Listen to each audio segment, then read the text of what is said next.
Tamil YouTube நேயர்களுக்கு எனது அன்பான வணக்கம். இன்றைக்கு காணொளியில் நாம் பார்க்க போகிறது மாணிக்கவாசக பெருமான் அருளி செய்த 8ஆம் திருமுறையில் அமைந்துள்ள திருவாசகத்தின் ஒரு பகுதியாக இருக்கிற திருவார்த்தை.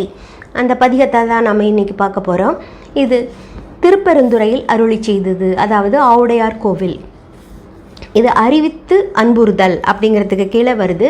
இறைவனின் தன்மைகளை சொல்லும் பாடல், அதாவது மேலான வார்த்தைகளில் சொல்லும் பாடல் அப்படிங்கிறது இதோடைய பொருளாக இருக்குது. இதில் ஒவ்வொரு பதிகமும் எம்பிரான் ஆவாரே அப்படின்னு முடியுது. அதாவது சிவபெருமான் எம்முடைய தலைவன் அப்படின்னு சொல்லாமல் சிவனின் அடியவர்கள், சிவனின் தன்மையை அறிந்தவர்கள் எம்முடைய தலைவர் ஆவார் அப்படின்னு இந்த ஒவ்வொரு பாடலும் முடிவது இதோடைய சிறப்பான அம்சமாக இருக்குது. நாம் ஒரு பாடலையும் பார்க்கலாம். முதல் பாடல்: மாதிவர் பாகன் மறை பயின்ற வாசகன் மாமலர் மேய சோதி கோதில் பரங்கருணை அடியார் குலாவு நீதி குணமாக நல்கும் போதலர் சோலை பெருந்துறை எம் புண்ணியன் மண்ணிடை வந்திழிந்து ஆதி பிரம்மம் வெளிப்படுத்த அருளறிவார் எம்பிரான் ஆவாரே. பாடலோட பொருளை பார்க்கலாம். மாதிவர் பாகன் அப்படின்னா இவர்னா பொருந்திய, பெண்ணை இடபாகத்தில் பொருத்தி கொண்டிருக்கின்ற, அதாவது உமையவளை இடபாகத்தில் ஏற்றுக்கொண்டிருக்கின்ற பெருமான் சிவபெருமான் மாதிவர் பாகன். மறை பயின்ற வாசகன் அப்படின்னா வேதம் சொல்லுகிற மொழியை உடையவன் அப்படிங்கிற பொருள். பயின்ற அப்படிங்கும் பொழுது திரும்ப திரும்ப ஓதப்படுவது தான் பயின்ற அப்படின்னு சொல்லுவது. அதனால் வேதம் ஓதுகின்ற வாசகன் அப்படிங்கிற பொருள். மாமலர் மேய சோதி அப்படின்னா இங்கே மாமலர் அப்படின்னா சிறந்த அழகிய மலரிலே உரைகின்ற ஒளிவடிவமான உடையவன் அப்படிங்கிறது இங்கே பொருள். மாமலர் மேய சோதி கோதில் பரங்கருணை அப்படின்னா குற்றமில்லாத மேலான கருணை உடைய அடியார், அடியவர்கள், சிவனடியவர்கள்.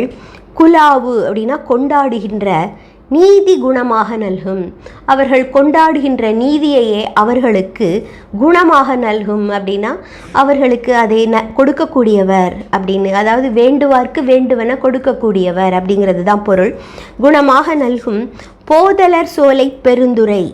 போது அலர் அப்படிங்கும்போது மொட்டு மலர்கின்ற, அதாவது அரும்பாக இருக்கின்ற மலர் மலருகின்ற சோலை, சோலைகள் நிறைந்த திருப்பெருந்துறை, அங்கே உரைகின்ற எம் புண்ணியன் எம்முடைய புண்ணிய வடிவாகிய இறைவன் மண்ணிடை வந்திழிந்து, இந்த மண்ணிலே வந்து இறங்கி, அதாவது வானிலிருந்து இந்த மண்ணுக்கு வந்து இறங்கி ஆதி பிரம்மம் வெளிப்படுத்த, ஆதி பிரம்மன் முதலாவதாக இருக்கின்ற பிரம்மம், அதைத்தான் இறைவன் சிவபெருமான் வெளிப்படுத்த அப்படிங்கிறது. ஆதி பிரம்மங்கிறது வேறு ஒன்று போலவும் சிவன் வேறு ஒன்று போலவும் தோன்றினாலும் இரண்டு ஒன்று தான். ஆதி பிரம்மம் வெளிப்படுத்த அருளறிவார், அதாவது இவர் மகேந்திர மலையிலிருந்து வேதத்தை உபதேசிப்பதற்காக வந்தார். அதனால் அதுதான் இங்கே சொல்லப்படுகிறது. ஆதி பிரம்மம் வெளிப்படுத்தும் அருள் அறிவார், அவருடைய திருவருளை அறிபவர்கள் எம்பிரான் ஆவாரே அப்படின்னா எம்முடைய தலைவர் ஆவார்கள் அப்படின்னு சொல்கிறாரு மாணிக்கவாசக பெருமான். அதாவது இறைவன் மகேந்திர மலையிலிருந்து வேதத்தை உபதேசித்த அவனுடைய திருவருளை, அதன் பெருமையை அறிந்தவர்கள் எம்முடைய தலைவராவர் அப்படின்னு சொல்கிறாரு. அடுத்து 2வது பாடலை பார்க்கலாம். மாலயன் வானவர் கோனும் வந்து வணங்க அவர்க்கு அருள் செய்த ஈசன் ஞாலம் அதனிடை வந்திழிந்து நன்னெறி காட்டி நலம் திகழும் கோலமணி அணி மாட நீடு குலாவு மிடைவை மடநல்லாட்கு சீலமிக கருணை அளிக்கும் திறமறிவார் எம்பிரான் ஆவாரே. பொருளை பார்க்கலாம். மால் அயன் திருமால் பிரம்மா, வானவர் கோன் இந்திரன், 3 பேரும் வந்து வணங்க, வந்து அவரை வணங்கும்படியாக, அதாவது சிவபெருமானை 3 பேரும் வணங்குகின்றார்கள். அவருக்கு அருள் செய்த ஈசன், அந்த 3 பேருக்கும் அருள் செய்த சிவபெருமான் ஆக என்னுடைய ஈசன். ஞாலம் அதனிடை வந்து இழிந்து, ஞாலம் இந்த உலகம், அதனிடை வந்து இழிந்து இந்த உலகத்திலே வந்து இறங்கி நன்னெறி காட்டி, அனைவருக்கும் நல்ல நெறி நல்ல வழி இதுவே என்று காட்டி நலம் திகழும் கோலமணி அணிமாட. இங்கே குறிப்பிடப்படுகிற ஊர் வந்து திருவிடை மருதூர் அப்படிங்கிற ஒரு ஊர். அழகான மணிகள் பதிக்கப்பெற்ற மாடங்கள், நீண்ட மாடங்கள், குலாவு திருவிடை மருதூர், அதாவது மிடை இவை அப்படிங்கிறது திருவிடை மருதூரிலே மடநல்லாட்கு அப்படின்னா ஒரு பெண்ணுக்கு.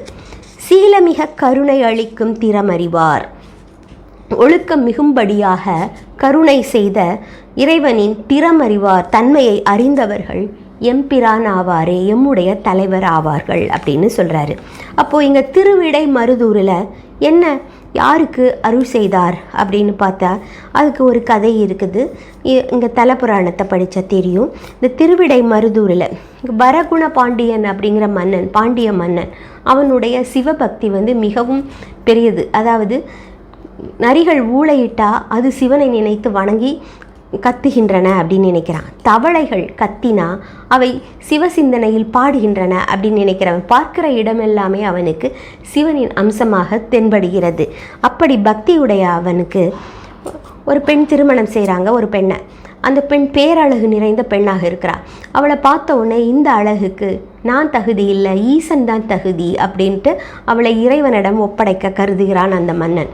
அதனால் கோவிலில் கொண்டு வந்து அவளை ஒப்படைக்க கருத அப்போது சிவபெருமான் அவளை தன்னுடைய லிங்க திருமேனியில் மறைத்து கொண்டார். ஆனால் கை மட்டும் வெளியில் நீட்டிகிட்டு இருக்குது.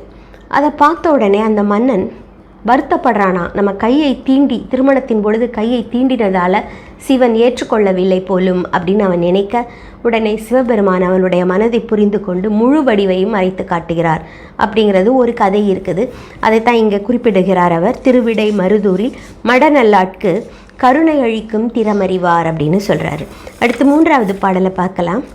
அணிமுடி ஆதி அமரர் கோமான் ஆனந்த கூத்தன் அரு சமயம் பணிவகை செய்து படவதேறி பாரொடு விண்ணும் பரவி ஏத்த பிணிகெட நல்கும் பெருந்துரை எம் பேரருளாளன் பெண்பாலுகந்து மணிவலை கொண்டு வான்மீன் விசிறும் வகையறிவார் எம்பிரானாவாரே.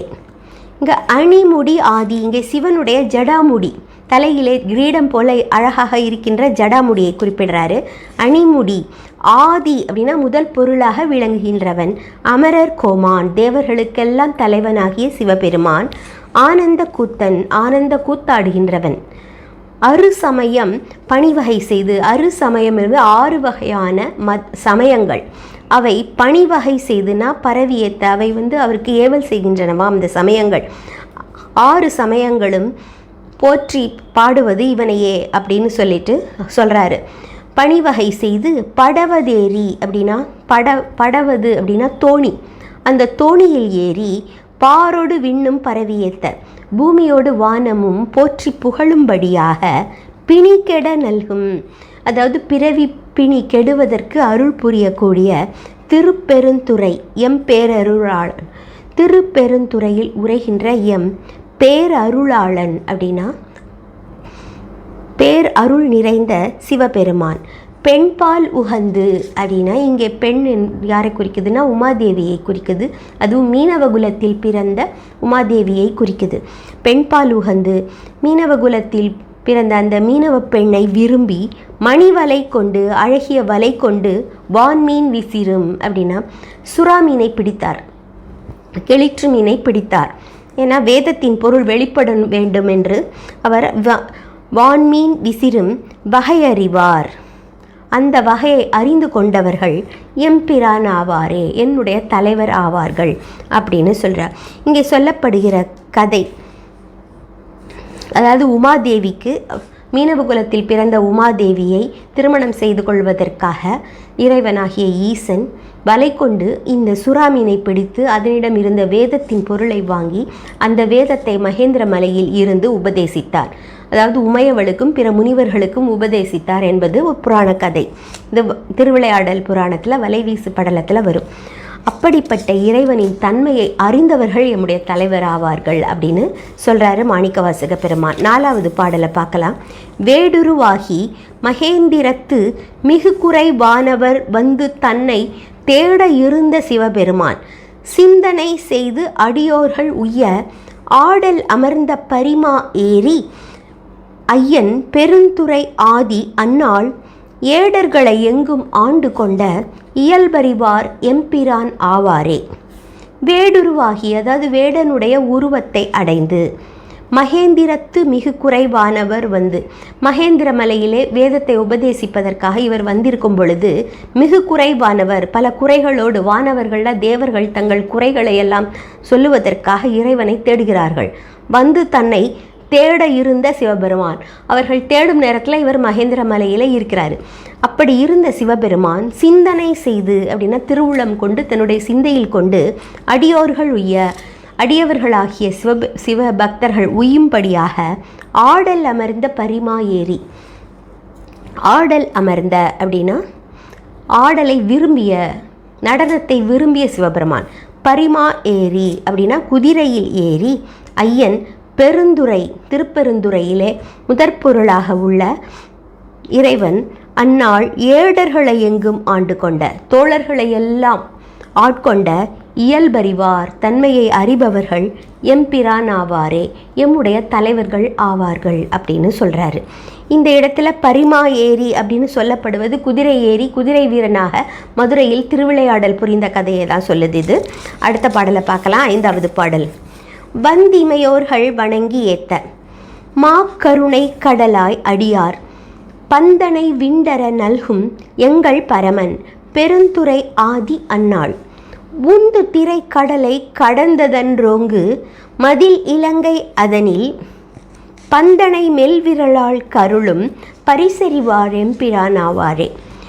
வந்திமையோர்கள் வணங்கி ஏத்த, இமையோர்கள்னா தேவர்கள், தேவர்கள் எல்லோரும் வந்து அவரை வணங்கி புகழ, மாக்கருணை கடலாய், மிகப்பெரிய கருணை கடல் போன்றவனாகிய எங்கள் இறைவன் அடியார் பந்தனை விண்டர அப்படின்னா சிவன் அடியவர்கள், அவரை வணங்கிய அடியவர்கள் பந்தனைன பாச கட்டுக்களிலிருந்து விடுபட, விண்டரன விடுபட, நல்கும் எங்கள் பரமன், நல்கும்னா திருவருள் புரியும் எங்கள் பரமன், எங்களுடைய மேலான சிவன் பெருந்துறை, திருப்பெருந்துறையில் அமர்ந்து ஆதி அந்நாள், முதற்பொருளாக விளங்கிய அந்த சிவபெருமான் அந்நாள் உந்து திரைக்கடலை கடந்து, அதாவது இசையோடு பாய்கின்ற அலையை உடைய கடலை கடந்து அன்று ஓங்கு மதில் இலங்கை, உயர்ந்த கோட்டையை உடைய இலங்கை அதனில், இலங்கை நகரிலே பந்தனை மெல்விரலாൾക്ക് அருளும், பந்து பூப்பந்தை கைகளில் வைத்திருக்கின்ற மெல்விரலாள்னா இங்கே மண்டோதரி, ராவணனுடைய மனைவியாகிய மண்டோதரி,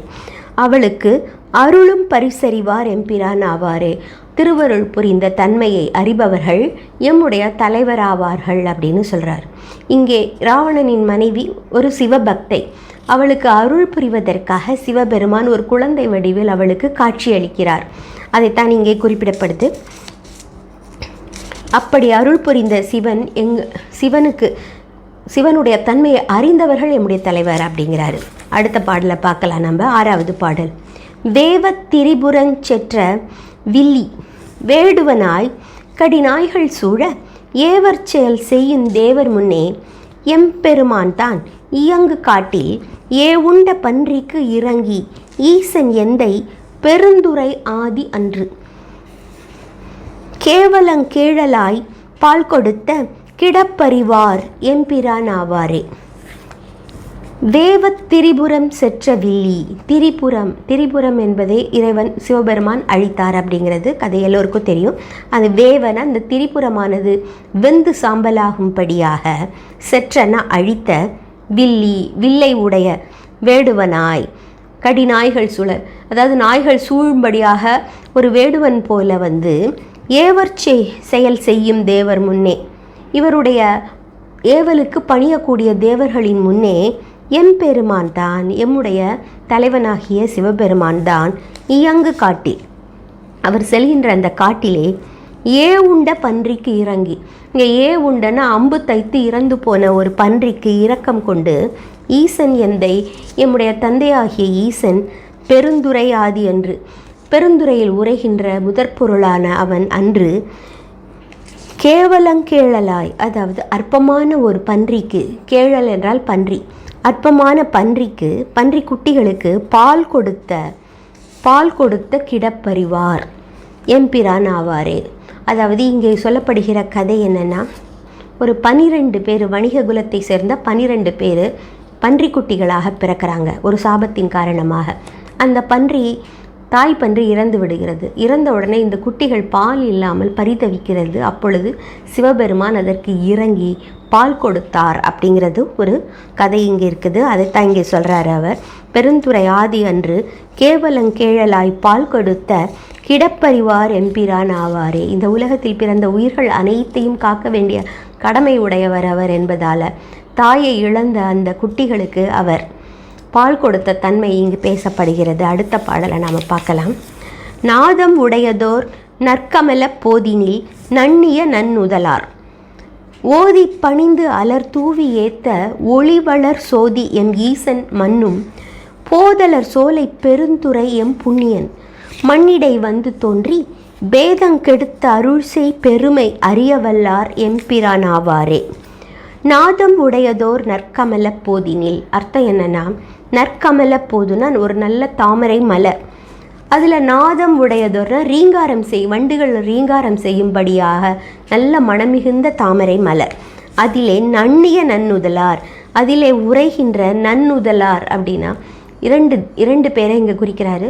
ஏன்னா லக்ஷ்மி தேவியையும் சரஸ்வதி லக்ஷ்மி 2 பேரும் தாமரை பூவிலே வீற்றிருக்கின்றவர்கள். அதனால் அவங்க 2 பேரும் ஓதி பணிந்த அலர் தூவி ஏத்த, அவரை அர்ச்சித்து, ஓதினா அவருடைய நாமத்தை திருநாமத்தை சொல்லி பணிந்து அலர் தூத்த, அவருடைய பாதங்களில் பணிந்து அலர் தூவி ஏத்த அப்படின்னா மலர்களை தூவி அவருடைய புகழ் பாடி ஒளிவளர் சோதியம் ஈசன் மன்னும், அப்படி அவரை வணங்கும் தன்மையுடைய அந்த சிவபெருமான் ஒளிவளர் சோதி அப்படின்னா ஒளிவடிவான உள்ள சிவபெருமான் எம் ஈசன் மன்னும் போதலர் சோலை பெருந்துறை, நிலை பெற்ற மலர்கள் மலர்கின்ற சோலையை உடைய திருப்பெருந்துறையில் உறையும் எம் புண்ணியன், புண்ணிய வடிவாக உள்ள எம்டைய இறைவன் மண்ணிடை வந்து தோன்றி, இந்த மண்ணிலே வந்து தோன்றி பேதங்கெடுத்த அருள்செய் பெருமை. இங்கே பேதங்கெடுத்து அப்படின்னா விருப்பு வெறுப்புகளை களைதல். இந்த விருப்பு வெறுப்புகளுக்கு காரணம்தான் பிறவி அப்படிங்கிறதுனால இந்த விருப்பு வெறுப்புகளை களைந்து பேதங்கெடுத்து அருள்செய் பெருமை, அருளுகின்ற பெருமையை அறியவல்லார், அறியும் திறன் உடையவர்கள் எம்பிரான் ஆவார், எம்முடைய தலைவர் ஆவார் அப்படின்னு சொல்கிறாரு. அடுத்து 8வது பாடலை பார்க்கலாம்.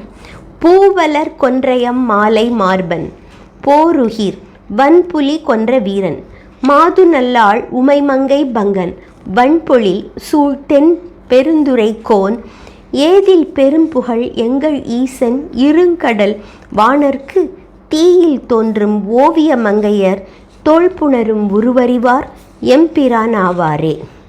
பொருளை பார்க்கலாம். பூவலர் கொன்றையம் மாலை மார்பன், சிவபெருமானுக்கு உகந்த மலர் கொன்றை மலர், அந்த கொன்றை மலர் மாலையை அணிந்தவன். போருகிர் வன்புலி கொன்ற வீரன் அப்படின்னா போர் உகிர்னா நகம், போர் செய்யக்கூடிய அளவிற்கு வலிமை மிகுந்த நகம், கூர்மையான நகத்தை உடைய புலியை கொன்ற வீரன். வன்புலினா கொடிய புலியை கொன்ற வீரன் எம் சிவபெருமான் அப்படிங்கிறாரு. இங்கே தாருகாவனத்து முனிவர்கள் அவர் மீது ஒரு புலியை ஏவ அதை சிவபெருமான் கொன்று அதை புலித்தோலை ஆடையாக உடுத்து கொண்டார். அதுதான் இங்கே சொல்லப்படுது. மாது நல்லாள்னா உமாதேவியானவள், உமை மங்கை பங்கன், அவளை தன்னுடைய இடப்பாகத்திலே ஏற்றுக்கொண்டிருக்கிற எங்கள் சிவபெருமான் வன்பொழில் வழமையான சோலை, வன்பொழில்னா வழமையான சோலை, சூழ்தென் பெருந்துரை கோன், சூழ்ந்த தென்பெருந்துறை திருப்பெருந்துறையிலே அருள் புரிகின்ற எம் தலைவன், கோன் அப்படின்னா தலைவன், ஏதில் பெரும்புகழ் குற்றமில்லாத பெரும்புகழ் உடைய எங்கள் ஈசன், எங்களுடைய ஈசன் இருங்கடல்வாணர்க்கு தீயில் தோன்றும், பெரிய கடல்வாணர் வர்ணனுக்கு தீயில் தோன்றும்னா தீயிலே தோன்றிய ஓவிய மங்கையர், ஓவியம் போன்ற மங்கையர் பெண்களின் தோள் புணரும், தோளை புணரக்கூடிய உருவறிவார், தன்மையை அறிபவர் எம்பிரான் ஆவாரே, எம்முடைய தலைவராவார் அப்படின்னு சொல்கிறாரு. இங்கே இந்த கதை, அதாவது இருங்கடல்வானருக்கு தீயில் தோன்றும் ஓவிய மங்கையர் தோள் புணரும் அப்படிங்கிற அந்த கதை என்னன்னு விளங்கலை, நமக்கு எதுலேயும் தேடி கிடைக்கல. இதை பற்றி யாராவது தெரிந்தால் அவங்க எனக்கு கமெண்ட் பாக்ஸில் சொல்லுங்கள். அடுத்த பாடலை பார்க்கலாம். தூவெள்ளை நீரணி எம்பெருமான் சோதி மகேந்திரநாதன் வந்து தேவர் தொழும் பதம் வைத்த ஈசன் தென்னன் பெருந்துரையாளி அன்று காதல் பெருக கருணை காட்டி தன்கழல் காட்டி கசிந்துருக கேதங்கெடுத்தென்னை ஆண்டருளும் கிடப்பறிவார் எம்பிரான் ஆவாரே. தூவெள்ளை நீரணி எம்பெருமான், தூய்மையான வெண்ணிறத்திலே திருநீரை அணியக்கூடிய எம்பெருமான், எம்முடைய தலைவனாகிய சிவபெருமான் சோதி மகேந்திரநாதன் வந்து, மகேந்திரமலையிலிருந்து உபதேசித்ததால் இவருக்கு மகேந்திரநாதன் அப்படிங்கிற பேரும் இருக்குது. மகேந்திரநாதன் வந்து தேவர் தொழும் பதம் வைத்த ஈசன், தேவர்கள் தொழும்படியாக பாதங்களை வைத்த ஈசனாகிய எங்கள் சிவன் தென்னன் அப்படின்னு சொல்கிறாரு. ஏன்னா தென்னாடுடைய சிவனை போற்றி என்று நாம் வணங்குகிறோம். அதனால் தென்னாட்டிற்கு உரியவன், பெருந்துறையாளி அன்று, திருப்பெருந்துறையை ஆட்கொண்ட தலைவன் அன்று. காதல் பெருக அப்படின்னா அடியவர்கள் மீது பக்தி அன்பு பெருகும்படியாக கருணை காட்டி, அவர்கள் மீது கருணை காட்டி, தன்கழல்னா குளிர்ச்சி பொருந்திய திருவடிகள் காட்டி, கசிந்துருக அவர்கள் எல்லோரும் கசிந்து உருகும்படியாக, கேதங்கெடுத்தென்னை ஆண்டருளும் துன்பங்களை எல்லாம் கெடுத்து என்னை ஆண்டருளும் கிடப்பறிவார். இங்கே அவருடைய உள்ள கிடக்கை, சிவபெருமானுடைய திரு உள்ள கிடக்கையை அறிபவர் எம்பிரான் ஆவாரே, எம்முடைய தலைவர் ஆவார்கள் அப்படின்னு சொல்கிறாரு. அதாவது அவனுடைய திருவுள்ளம் அறிந்தவர்களே எம்முடைய தலைவர் ஆவார்கள் அப்படின்னு சொல்கிறாரு. 10வது பாடல், நிறைவு பாடலை பார்க்கலாம். அங்கணன் எங்கள் அமரர் பெம்மான் அடியார்க்கு அமுதன் அவனி வந்த எங்கள் பிரான் இரும் பாசந்தீர இகபரமாயதோர் இன்பமெய்த சங்கங்கவர்ந்து வன்சாத்தினோடுங் சதுரன் பெருந்துறையாளி அன்று மங்கையர் மல்கும் மதுரை சேர்ந்த வகையறிவார் எம்பிரான் ஆவாரே. அங்கணன் அப்படின்னா அழகிய கண்களை உடையவன், எங்கள் அமரர் பெம்மான் எங்களுடைய தேவர்களின் தலைவன், அடியார்க்கு அமுதன் சிவனடியார்களுக்கு அவன் அமுதம் போன்றவன், அவனி வந்த எங்கள் பிரான் இந்த பூமிக்கு வந்த எங்களுடைய தலைவன், வானிலிருந்து இறங்கி கருணை செய்வதற்காக பூமிக்கு வந்தவன் அப்படிங்கிறாரு. இரும் பாசம் தீர அப்படின்னா பெரிய பாசம் என்பது கட்டு, அந்த கட்டு நீங்கும்படியாக, அதாவது இந்த உலகத்திலே இருக்கிற பந்தங்களாகிய கட்டு அவை நீங்கும்படியாக, இகபரமாயதோர் இன்பமெய்த, இகபரம் அப்படின்னா இம்மையிலும் மறுமையிலும் இரண்டிலும் இன்பம் அளிக்கக்கூடியது அவனுடைய திருவடி. அப்படி இன்பமெய்த சங்கங்கவர்ந்து அப்படின்னா இந்த இடத்துல சொல்லப்படுகிற திருவிளையாடல் கதை, தாருகாவனத்து ரிஷி பத்தினிகளுடைய வளையலை கவர்ந்து அவர்களுக்கு அடுத்த பிறவியில் அவர்களுக்கு அந்த வளையல் விற்ற கதை என்று திருவிளையாடல் புராணத்திலே வரும். அதனால் இங்கே சங்கம் கவர்ந்து அப்படின்னா அவர்கள் வளையலை கவர்ந்து கொண்டு வன்சாத்தினோடும் அப்படின்னா ஒரு வணிகனாக வந்து திருவிளையாடல் செய்தது. சதுரன் அப்படின்னா திறன் உடையவன், கெட்டிக்காரன், தந்திரமுடையவன் அப்படின்னு அர்த்தம். பெருந்துறையாளி அன்று, திருப்பெருந்துறையில் ஆண்டு கொண்ட எம்முடைய தலைவன் அன்று மங்கையர் மல்கும் மதுரை சேர்ந்த, மங்கையருங்கிறது இங்கே வணிக பெண்களை குறிக்குது, அவர்கள் வசிக்கின்ற அந்த மதுரைக்கு சேர்ந்த வகை அறிவார், அங்கே சேர்ந்த வகை அறிந்தவர்கள் எம்பிரான் ஆவாரே, எம்முடைய தலைவர் ஆவார்கள் அப்படின்னு சொல்கிறாரு. இங்கே ஒவ்வொரு பாடலிலும் மாணிக்கவாசக பெருமான் சிவபெருமானை அல்ல, சிவபெருமானின் அடியவர்கள், அவனுடைய தன்மையை உணர்ந்தவர்கள், அவனுடைய அன்பை கருணையை உணர்ந்தவர்களே எம்முடைய தலைவன் அப்படிங்கிறாரு. இறைவன் அடியார்க்கு அடியான் என்பதால் மாணிக்கவாசகர் இவ்வாறு குறிப்பிடுகிறார். திருச்சிற்றம்பலம். நாம் மேலும் தமிழோடு பயணம் செய்யலாம். வணக்கம். நன்றி. ராஜி.